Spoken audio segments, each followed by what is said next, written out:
Hey everybody, Brian from Cabinet Joint here. We're talking about a two-tier wall cabinet assembly today. Two-tier wall cabinets have been around with Conestoga's line about 6 or 8 years, but they're really picking up a lot of steam because our architecture in our homes, the ceilings are getting taller and taller. And even though this storage compartment in the top area is very difficult to reach without a stool, it's aesthetically more pleasing to get the cabinets as close to the ceiling as we can. And with 9 and 10 foot ceilings, you need to have a stacked cabinet like this. It's way cheaper to do it as one cabinet with 2 compartments than to stack a short wall cabinet on top of a tall wall cabinet. So let's plow into the assembly of this thing. Again, it's just like pretty much any other wall cabinet, but I want to show you some of the nuances of this center panel as it pertains to stapling it together. Let's get started. Okay, let's get going on this two-tier wall cabinet assembly. For the most part, it assembles like any other wall cabinet, except that it's got a middle partition to separate your upper and lower compartments. There is, as with every other cabinet, some nuances with inset versus overlay. This is an inset job, so I'm going to have to mount my brackets for my hinges. If you look below, there's a link to a video that will show you how to do that. The point I want to make is if you're doing inset, you must put those brackets on before you go any further, or you're going to be sorry because you don't want to put those brackets on after the cabinet's assembled and you're trying to work inside the assembled cabinet box. In this case, I'm going to put my brackets on and come back on screen and show you the rest of the assembly. If you were overlay, you could just skip right through to where I start the assembly in a moment.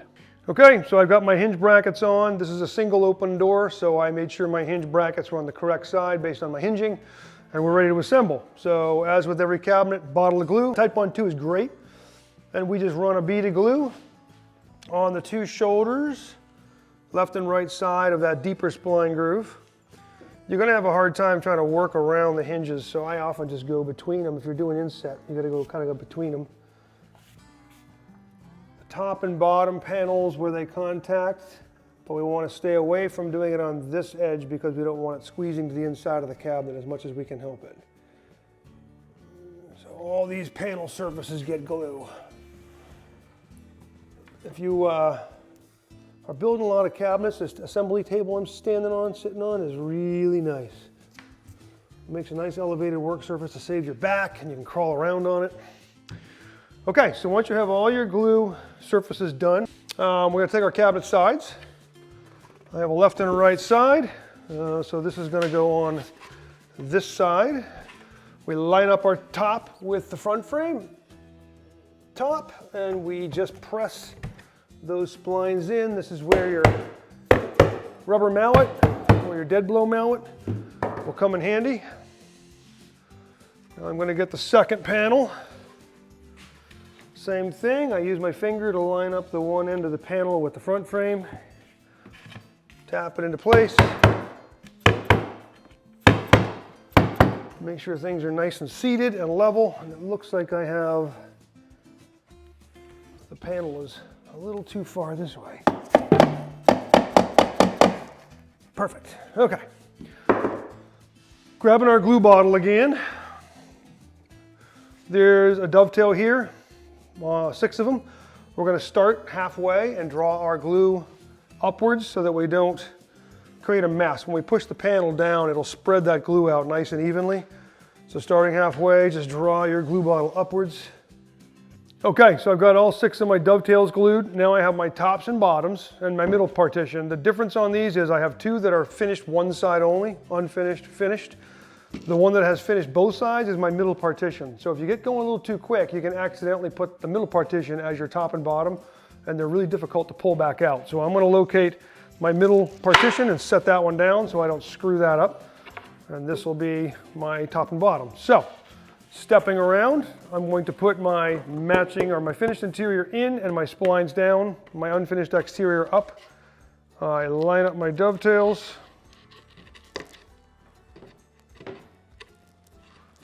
You can't quite see that one. And now you just kind of tap that panel down in until it locks in. And what you want is a nice tight gap along there. Now I'm going to get on the other end, do the exact same thing. Finish side in, splines down. And I push down until that's in nice and tight. And then I do my mid partition. It really doesn't matter which surface you put up or down. It's kind of irrelevant.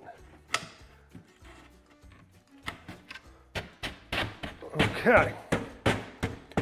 When they get really tight, you can just use your mallet. Make sure everything's nice and tight.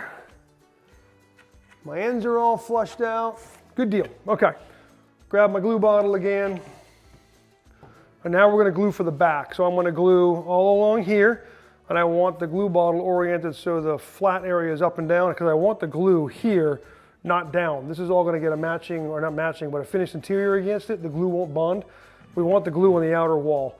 And then I'm going to glue all three of my panel surfaces. So you can possibly see in the video how the glue is hitting the sidewall and not laying in the rabbet. Okay, so we have all of our surfaces glued. We're going to go ahead and put our back on. We want to make sure we have this oriented right. So I've got my dado lining up with my mid dado, and then of course my top and bottom. And we just slide this panel over the dados and then drop her into place. This is where your dead blow mallet is nice. What you want, make a little tear out like that, that's not a big deal. What you want is to make sure that panel's seated all the way across. Okay, now what I like to do, we have a jig for this. You don't have to have a jig. If you just use your finger as a guide, put your finger on the panel, you want to line the tip of the pencil up with the center of this panel here and run a line down. When I can do that, we have a jig for it, but I can show you how we do it. We have this trusty little jig on this side I can show you where we drop that on and just do that. And that becomes our nailer line for put the backs on. So I'm going to go ahead, one more thing here I want to show you. Every now and then we see scribe lines. There's a scribe line here, scribe line there, and one on the end. That lines up theoretically dead center with the panel that it's being pinned to. We like to check these just to make sure. So we have a jig again that we can just check visually and see. This one runs off a little bit. You may want to just measure, or maybe create your own jig, or just eyeball it and see. If you mark the panel center, you can always see where you're off and then strike your own line. We do see them drift every now and then, and that one was off by about 1/8. So I'm going to mark my bottom one. And that one's off a little bit too. Good on this end, it kind of tails off a little, so we just want to be as exact as we can.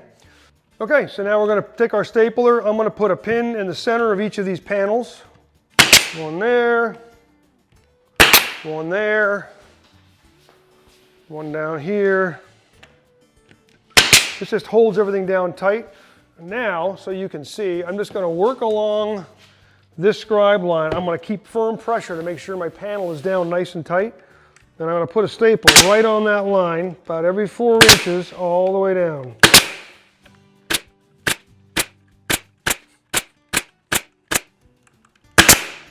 Same thing on the other side.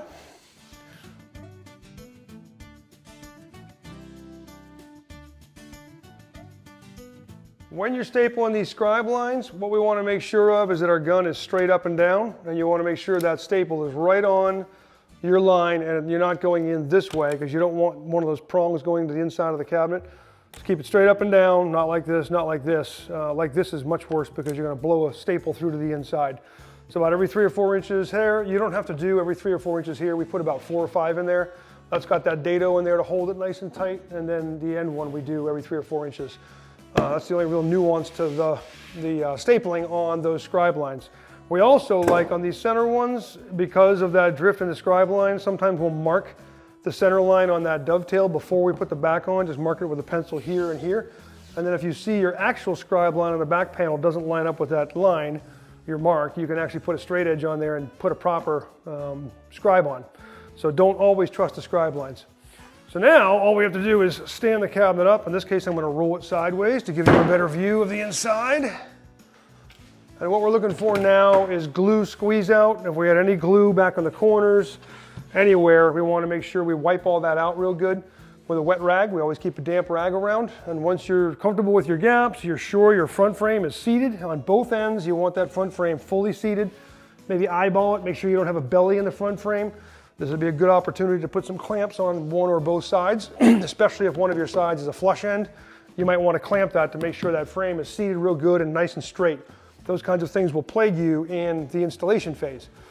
what I want to talk about here is a couple things you need to know about this cabinet. One is, as you change the size, let's say you want to go to a custom sized 2-tier wall and you want to make it shorter than the standard 48 or whatever, as you change the height of this compartment stays fixed and this one changes. So always remember, this compartment, I think it's 16.5 inches, don't quote me on that. This compartment's going to stay the same. You have to be very careful when you're doing like a tall refrigerator cabinet next to it, or maybe a tall utility cabinet that don't come with this small compartment, that you're lining things up properly. So you may need to do a custom front frame on some of those other cabinets to try to get the upper compartments on them customized with a fixed floor kit or what have you, so it lines up. You have to be very careful about asymmetry of your doors. Your cabinet coach can help you with those kinds of questions, so always just give them a call, but be aware of that. This cabinet, we're not going to show the assembly of the corner version, but it does have a blind corner version as well as a diagonal or a pie cut version of these 2 tiers. So you can really pretty much do all your upper cabinets as a 2-tier. A lot of people will do this as a glass door and this as your panel doors. Be mindful that if you're going to put glass in here, you're going to see the inside of this cabinet if you're doing a clear glass. You may want to do the matching interior option. If you go that route, the whole interior gets matching. So if this is a white paint, the whole inside is going to be white, not just this compartment. It gets kind of expensive.